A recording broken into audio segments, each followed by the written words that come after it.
Very Many Cups supports the channel at the Mythic tier and sponsors today's video. Braids Arisen Nightmare versus Tovolar, Yarrick and Ramos. Pretty slow one for us. Black market connections on turn 3. We can set up with prized statue though, so yeah, this is alright. Alright, awesome. And we're already down to a 3-player game. Make sure to ban that player. A supernatural stamina to try and keep our commander in place, so let's go for that prized statue and make a treasure token. And there we see a Fiend Artisan. Tovolar is the first commander to hit play. I'm wondering if to just set up the black market connections here. I think that'll be fine. Has 4 mana available next turn, and the heavy hitters just keep on coming for Yarrick, the One Ring now. So Fiend Artisan makes it round another turn cycle and might be able to activate next turn, but deciding not to do it here. Sticking at 7 cards in hand by the end of the turn. Chaos Warp goes on to the One Ring straight away, so he still has protection from everything over here, but got himself into Venser, Shaper Savant, which probably bounces our black market connections. No, instead decides to punish him, and that is Tovolar being bounced back to hand. And then there's a Strip Mine, so we'll see if the bounce line goes down, these two being really reactionary towards each other. Which is fine by me, just plays into our hand. Wow, and Lightning Bolt, he's using all his interaction here. May well see a scoop. Fiend Artisan goes down. Okay, so there's a Grey Merchant of Asphodel for us. Trigger from the black market connections will go for, as I tend to in the early game, go for all 3. Not going to put too much life into making creatures with this though. Alright, so make another treasure, draw into another land, we'll play that. So it can be our commander. And then I think we're fine to play out the Elderfang Disciple, make things a little bit more difficult for our opponents, and we can still hold up the supernatural stamina. So each opponent has to discard a card when that enters. That's obviously easy sack fodder for us as well. Alright, and there we see Yarrick go down, so this is probably just a quick exhibition match. He had 7 cards in hand, so it's funny that the discard is what made him scoop. But yeah, our board's looking pretty good now because these two were far too reactionary towards each other and played right into our hands. Bad play by our opponents. Let's see the real game now, shall we? Braids versus Hakbal, Rocco and Tovolar. 2-lander can get some discard, sacrifice fodder going, so if we get into another land we can Braids and sack summit, so let's try this. Okay, that's an odd one. Seems as though I'm going to jump to a conclusion here and say that this is a try-hard Rocco deck, maybe even CEDH, so kept a non-lander but have Lotus Petal with Elvish Mystic in play. Obviously had to sacrifice the Lotus Petal. Going to fix his green colours, everyone's green mana with the Yavimaya over here. We do see a 3rd land, but I was going to say I can't tap it for mana, we can with that Yavimaya now, so that's good. We've got Braids on turn 3. Sylvan Scrying from Tovolar, able to search for any land, put it into hand. Another mana dork, Finhorn Elves, but struggling on the colours here, unless he can get into a land. Simic player not playing anything. There is a Demon's Disciple, is really going to hurt the Rocco player if he doesn't get into lands. Doesn't matter between the 2 rats, they both just enter and have our opponent's discard, so we'll do that here. And I'd be very tempted to go for the Demon's Disciple over our commander next turn if our opponent's still struggling on mana. Discarded here a Forest, an Archivist of Ogma, which might have helped him get back into it, but obviously doesn't have the white mana. And an island here, so getting a couple of lands out of our opponents, but Tovolar manages to make one anyway on turn 3. Then play Sword of Feast and Famine, which he's nowhere near attacking in with. This is the pro-green and black one. Discard and untap your lands. Gonna be good against us thanks to the protection from black. And there's his white mana. I'm assuming he just drew into that, otherwise I can't imagine he'd discard the Archivist of Ogma. There's a Vexing Bauble. Whenever a player casts a spell, if no mana was spent to cast it, then counter it. Sphylon of the Sea and Sky, so we're assuming that this is Merfolk Tribal. Indestructible if you have 2 other Merfolk, and when it attacks you draw a card. Gives Merfolk Ward as well. Okay, we've got a choice now. We could go Shambling Ghast, which is good for sacrificing to Braids to get rid of a dork. Definitely want the Cabal Coffers in play. We could go Braids here to try and draw into a land for next turn, but we'll be discarding to hand size most likely. I think I will try and stick Braids in play. just because I'm concerned with the potential lack of mana here if we don't start drawing into lands at least. So we'll not bother swinging him. Sacrifice the Nezumi Informant and draw at least one card. I imagine we're going to draw 3 here. Alright, and we were drawing into a land next turn anyway, so we could have gambled, but obviously decided against that. I think it's going to have to be Pawn of Ulamog and Blasphemous Edict I'm tempted with, but it's probably a good idea to keep hold of that because we're playing against a couple of tribal decks. We could go for a double spell next turn in Burglar Rat and Bitter Blossom, but I'm thinking it's just Shambling Ghast and Bitter Blossom next turn.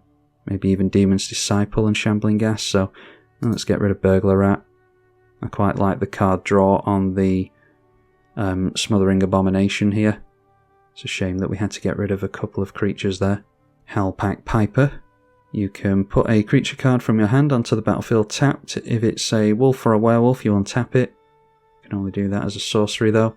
They do have Ancient Tomb available to them. Alright, finally seeing a land. They can fix their colours with that. Gets them into their white and red mana. And there we see an Arena Rector, so we're going to have to be careful with the Edict effects now, because they are going to want to sacrifice this into the Braids and maybe go for Omniscience or something. Hakbal into play now, and they'll get a couple of Explores, so seeing the top card of the library is Raise the Palisade. Obviously a tribal board wipe, revealing that twice means a plus counter on each creature. And then a 4/5 in down the middle. Can this be blocked? Yeah, I don't think our opponent's read what Arena Rector does. Oh, and apparently I haven't either. I'm mixing this up with the one that goes for the enchantment. It's a Planeswalker that it goes after. Decides not to block with it though, curiously. Maybe because he's worried about having a Planeswalker that will be able to be attacked. That's probably what the thing was there.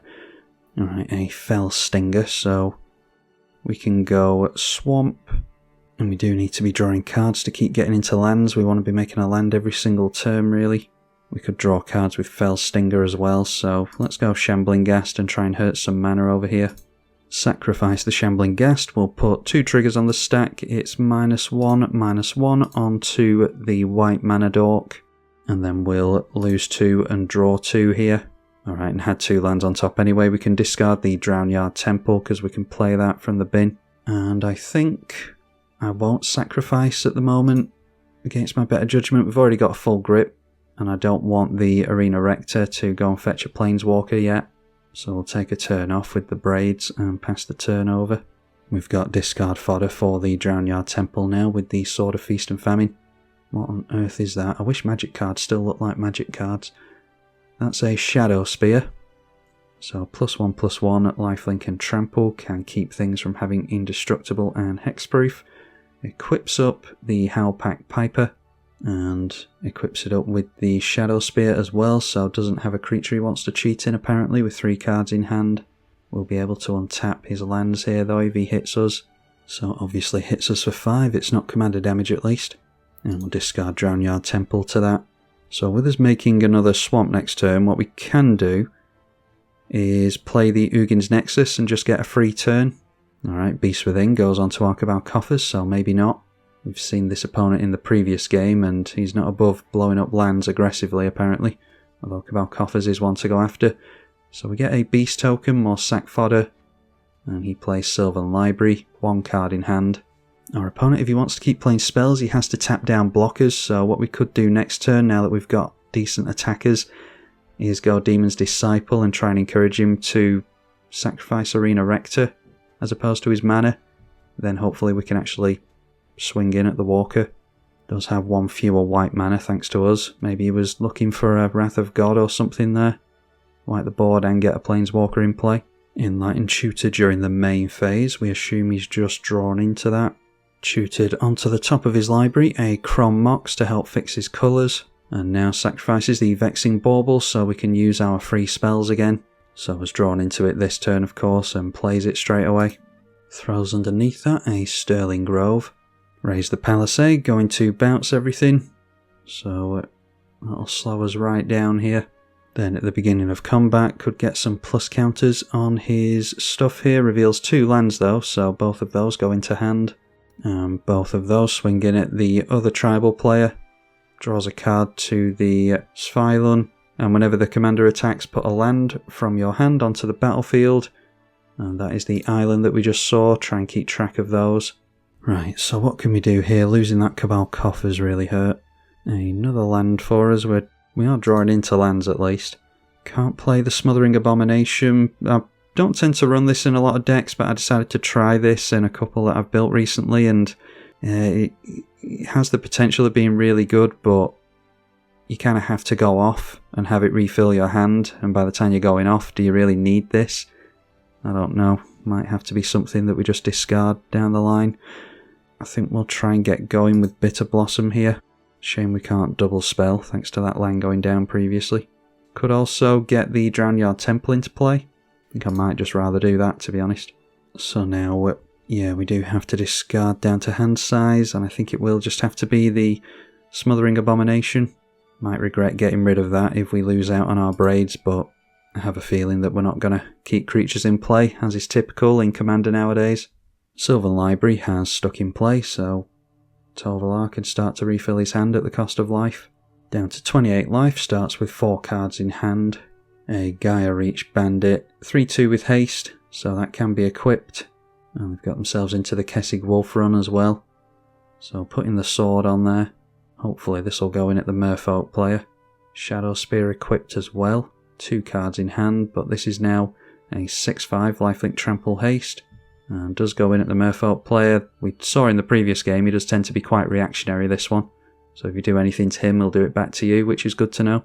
Discards a Forest, which we saw tutored up previously, or explored up. A Nature's Law, now that he's untapped his lands. 1 card in hand. And the commander into play for the first time, still with that 1 card in hand. Elvish Mystic is able to enter play again, because he just got the Chrome Mox in the nick of time. The only dork he can play though. Stony Brook Banneret. Island Walker makes Merfolk cost 1 less. Zagana now. When it enters, if you control another creature with a plus counter on it, draw a card, which they do. So 5 cards in hand, they're about to do some exploring during the beginning of combat. No, they play a Merfolk first, that is Lord of Atlantis. Don't have any other islands in play at the moment, but do still get the Anthem effect. Island Walk not going to be too useful. And now every Merfolk explores, they're all going to get plus counters because we will see the Benthic Biomancer over and over again. So with this you're going to be able to loot whenever a plus counter is placed on it. Okay, so they did reveal this a few times and then decided to throw it away, so now revealing Tashana to us, which is much more scary. And now the 6-6 Island Walker with Trample. And now these 2 creatures again swinging in, getting the same triggers, going at the other tribal player. It's a 6-6 Trample Commander and a 6-7 Indestructible. 4 cards in hand after drawing a card. They did get a Yavimaya into play as well off the commander. So at Tovolar down to 20 already. Now we do have another land here, but our 3 mana spells kinda, yeah, it's tricky to double spell here, get a land into play straight away. I think it might just have to be Bitter Blossom and a Demon's Disciple to hurt the mana over here. The fewer people that we have to worry about, the better. I think this guy is going to swing in towards us regardless with his Pro Black. Maybe he would have gone over here with Pro Green, but I think we're seeing a game in which this player is being ignored just because he doesn't have a lot of mana and he's struggling to keep up, but I wouldn't underestimate him. This seems to be a CEDH deck to me in which he decided to keep a non-lander for some reason. Just going to have to start setting up the Braids and giving ourselves some sack fodder. So it'll be Bitter Blossom this turn after the Demon's Disciple. And it's effects like this that we would like to have the Smothering Abomination in play for, but we kind of need to have a litter of creatures already in order to keep that Eldrazi in play. So Tovolar gets sacrificed, obviously the Mana Dork here, and sacrificing the Stony Brook Banneret, willing to pay the maximum amount for his Merfolk now that he's got lots and lots of lands. Let's play Bitter Blossom. Kessig Wolf Run being tapped out entirely, tapping all his lands into that. So this is now a 12-5 and is probably going to hit us because, like I said, this player is reactionary. So yeah, we're going down to 21 and we'll have to discard the Ravenous Chupacabra. The thing that I would want to hit really is the creature here, and it's got Pro Black, so we can't do that. Untaps his lands with 1 card in hand, decided not to put life into Sylvan Library apparently. Plays his commander again. I'm wondering if instead of Blasphemous Edict I would rather have had the Toxic Deluge here. I'm trying to run different cards other than the same ones over and over again, and I kind of need to know which ones I prefer. In order to do that I need to actually put them in the deck, so I didn't think this would be better than Toxic Deluge, but maybe this and the Deluge in the same deck could be justifiable. I actually don't have Toxic in this list, and I should probably add it. But this is going to be a bit more of a niche card than you might think. The fact that you get the sack triggers from it is useful. You sacrifice a creature, you get to draw a card or whatever. So something like this would trigger in that regard to a Blasphemous Edict. But in this particular scenario, you'd rather not take 12 damage, you'd rather take like 6 damage to a Toxic Deluge and wipe the board.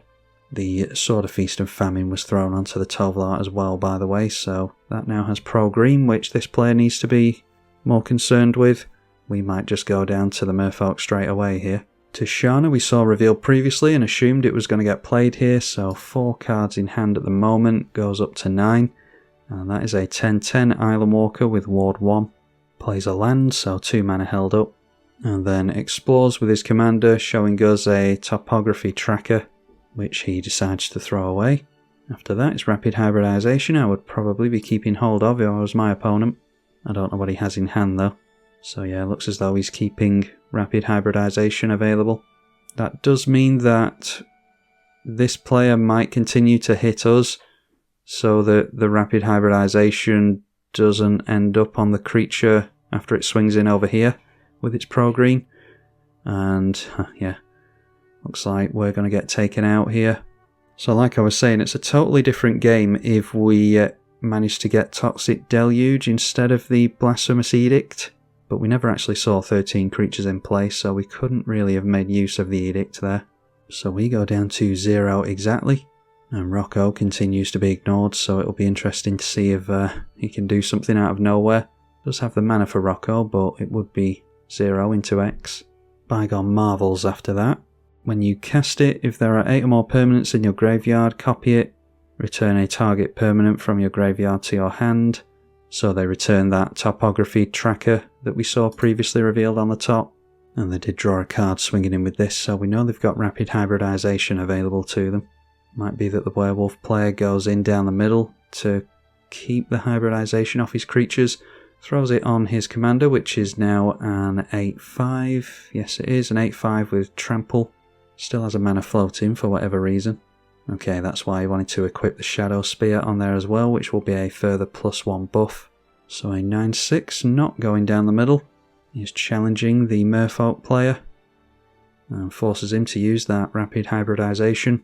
Finally making another land over here. A Cavern of Souls can add a mana of any colour for human, I'm guessing. No, this is an elf druid, although he does name human with this. And he does seem eager to get that Arena Rector into play, so that should be telling for our opponents. Topography Tracker we saw previously was returned to the hand from the graveyard, so plays it straight away and makes a map token. And then plays a Mist Dancer. There's a lot of new Merfolk I'm not aware of now. Other Merfolk get +1 to power and have flying. That's really good for 5 mana. I think the reason I don't know a lot of these is from this set. They weren't originally printed. I think they've been added quite recently. Anyway, the commander goes exploring, and we're seeing multiple plus counters here. Not seeing anything in the revealed zone. I'm assuming they're all in the bin. I can't keep graveyards open on Magic Online.